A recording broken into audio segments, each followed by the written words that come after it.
Join me right now is the Costa Rican lightweight destroyer, Ariel Sexton. What's going on, Ariel? Welcome back.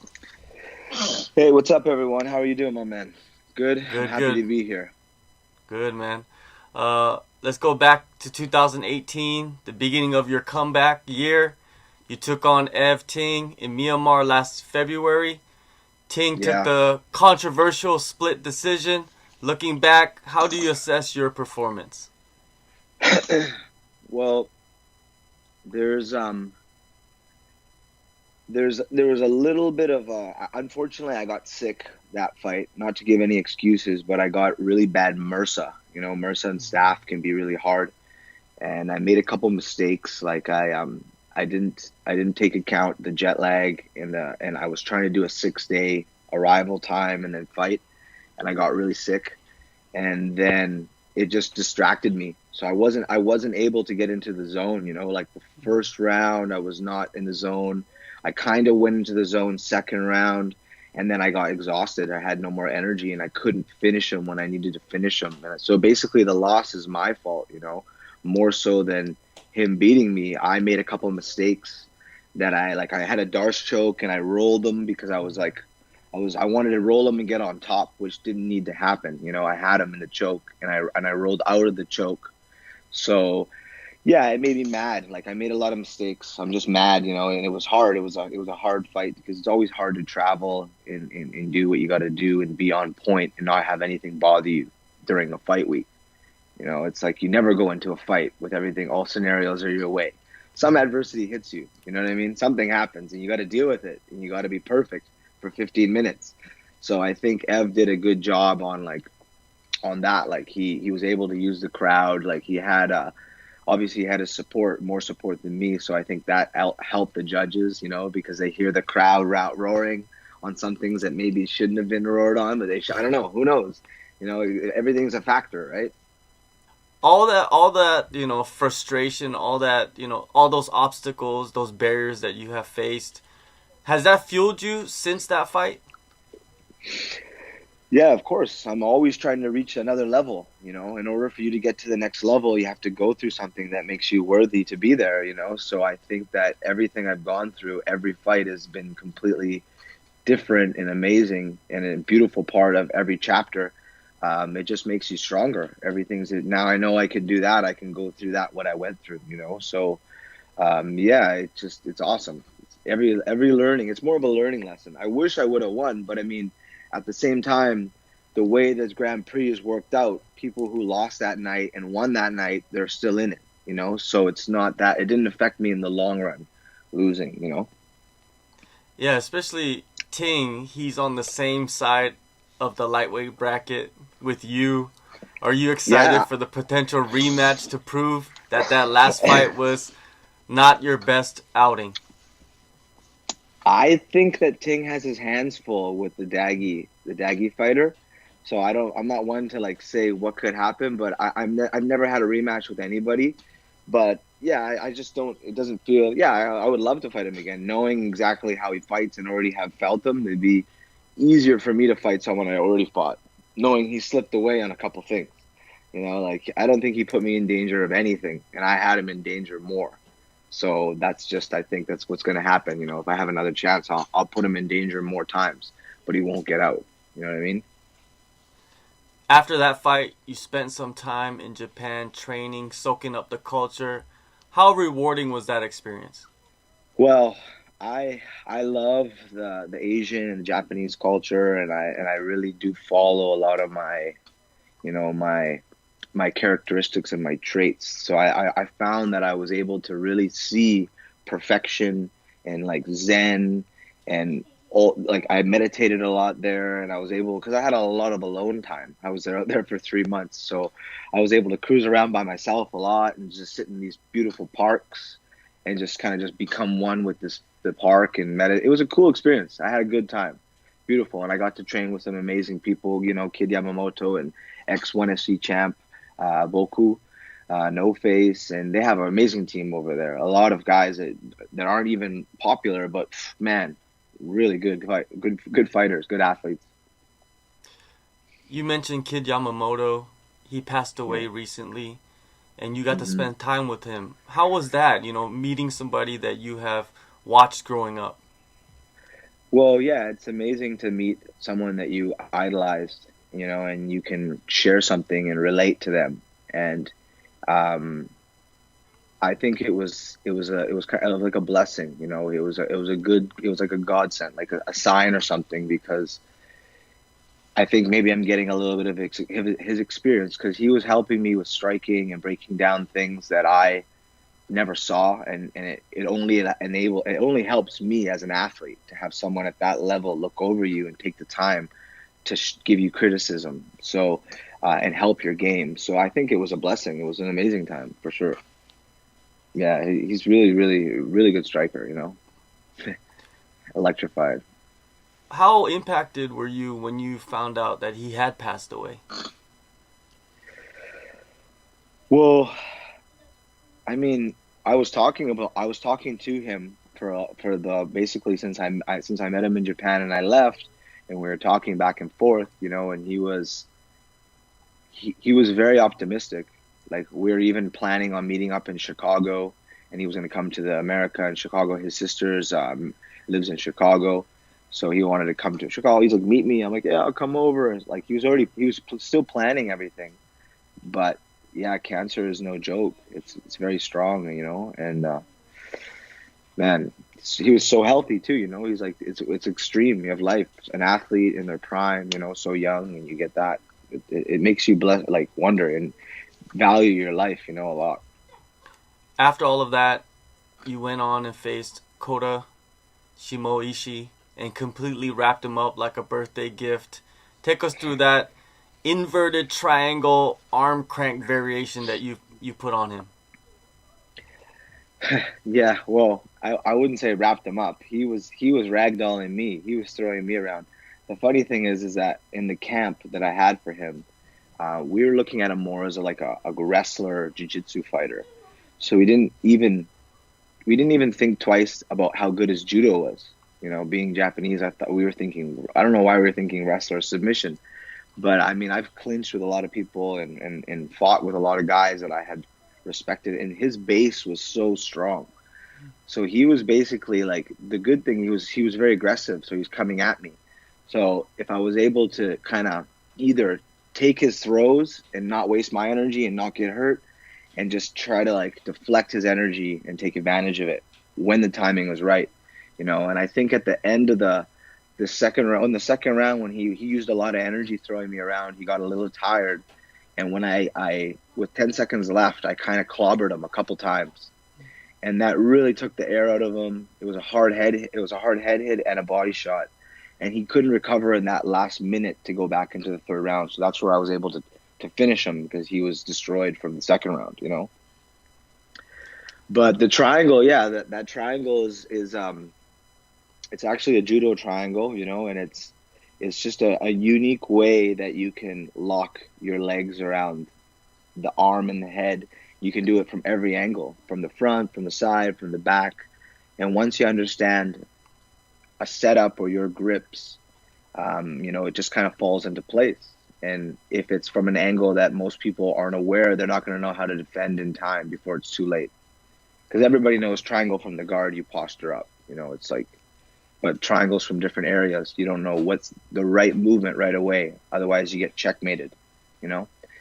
And that's definitely a triangle I've done 20,000 times in training, So it happens pretty quickly at it, I can roll into it, and it's my meat and potatoes, my bread and butter, and I still have a couple more submissions up my sleeve. Was that the same submission you pulled on Anvar 3 years prior? Same submission. Yeah, of course. I mean, Anvar, strong grappler, um, and I was attacking it from the back this time though, and I was actually slipping off. I was losing the back, so I was going for it, but I didn't have the proper controls. But because I do it a lot. Sometimes I don't care. I just risk and I go for it anyway. And if you don't get it, you just basically lose the back, which is risky, like to give up the back to lose it. So I went for it, and luckily Anvar didn't get up or move the way he was supposed to, and I could lock it up. And that all comes down to energy and fatigue. If you're tired at the time and you don't move, you're trapped. It has been 7 months since that fight. Have you been focusing on anything in particular with your time away from the cage? Well, it's not even time away. It's that, I mean, most of us fighters like do 3 fights a year, and if you get certain opportunities, you have to take them. Sometimes you have to wait until a better opportunity comes.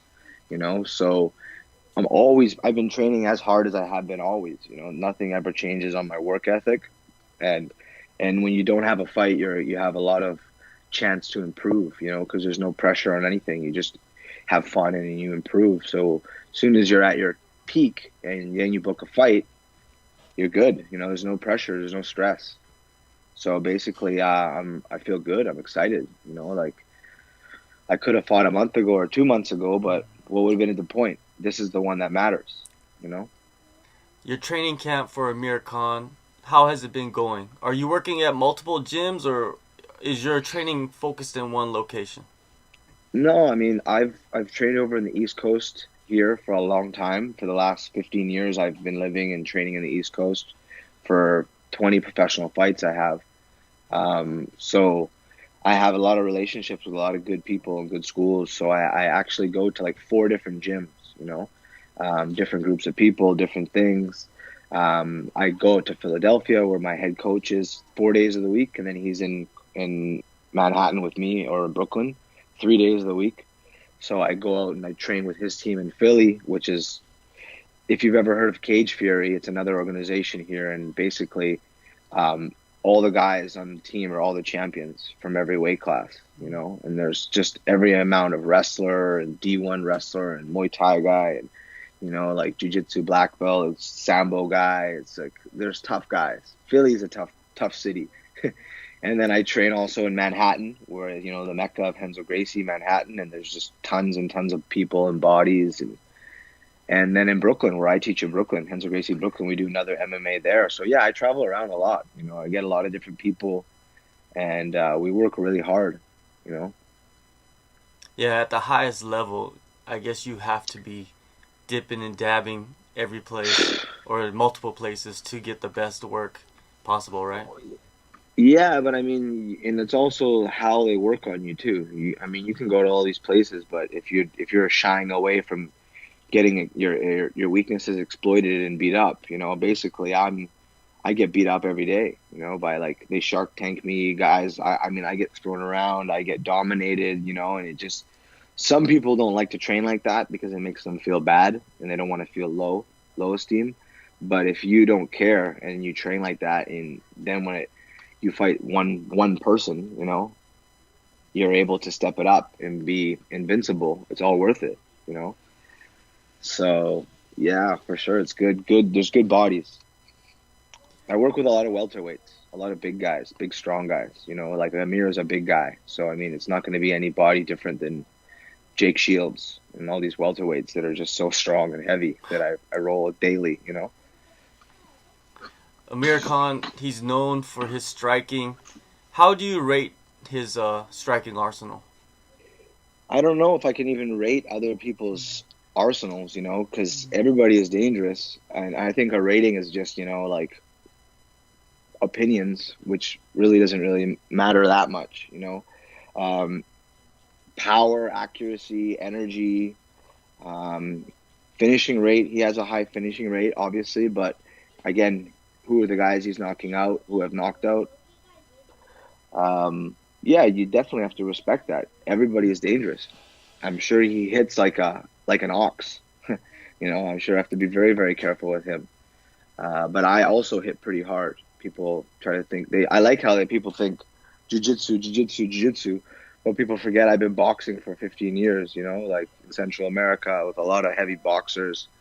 And I've traveled all around the world training Muay Thai and boxing and wrestling and everything.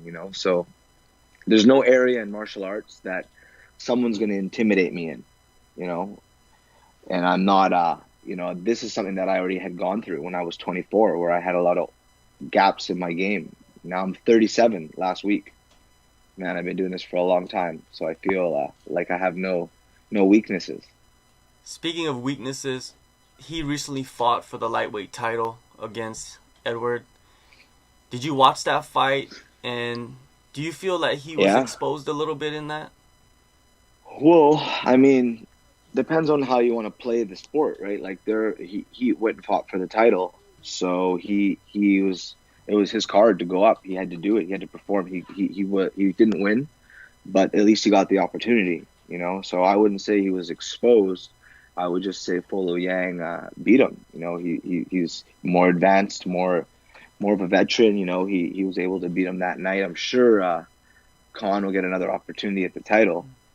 That's where I'm stepping in. You know, I want my opportunity. You know what I mean? So, yeah, I mean, I don't think he was exposed. I just don't think it was his time. You know.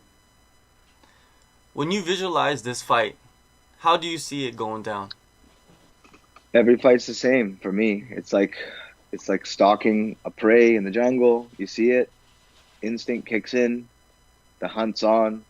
You don't stop until you get your hands around your prey's neck, and it's lights out. That's it. It's the only way. It's in your head. You know, it's just instinctual. Every fight the same. Get close to him, beat him up, choke him out. One more thing before I let you go. Lowen Tayanez punched his ticket at the last event. Eddie Alvarez will face Timothy Nastyukhin at the end of March. Who do you see in the finals on the other side of the bracket? Who is the strongest candidate? Because a lot of people believe Eddie is not the strongest. Yeah, I don't know. I mean, again, we got to be careful going off records of the past, and it's all about timing now, and you know, whoever seizes the moment takes advantage of the moment. Whoever takes less damage, you know, there's a lot of factors, but every fighter has an ability that can complicate someone else. So whether it's set up a certain way, it could still complicate someone else. So for me, I can't think on that side of the bracket because I have a fight coming up in 20 days. But for me, I'd want to fight the biggest name, the best guy in the world. You know, that would bring me the most exposure. So that would be the best, you know. So Eddie Alvarez is the best guy to fight for me. You know, I don't know where Lowen Tayanez has been for the last year or two. Where has he been? He got in last minute too. So I don't know what he's been up to. So all tough fights. Nobody's an easy fight in this 8 bracket. Yeah, I believe that this tournament, a lot of people are underestimating the rest of the names. Yeah. You know, Guys big time because, you know, I've been watching you guys for a long time, and a lot of these guys are just new viewers, I guess. And they're going to start to figure out real quick that, like yourself and Amir Khan and, you know, Timothy Nastyukhin and Lowen and all these guys are at the level of people fighting in the UFC and everywhere else around the world. Yo, 100%, man. These are the best guys in the world, man. You're going to see it. The event has already started. I'm waiting to see what's the grand prize. What do we get? Are we getting $1 million like every other 8-man Grand Prix in the world? We got to make some noise. What are we getting out of this? You know, $2 million. Something. Yeah, let's one up the other organizations. Let's make it bigger. Let's get an apartment in Singapore. We win it. Boom. Something. Definitely, man. Well, February 22nd, it all starts for you. One call of greatness. You're taking on Amir Khan in Singapore. Thank you for your time, Ariel, and good luck to you, man. Hey, man. Thanks for the time. It's been a pleasure. We'll stay tuned. We'll talk soon, and you guys are going to see a good Tarzan 22nd of Febrero. You're going to see it. Jaguar. Boom.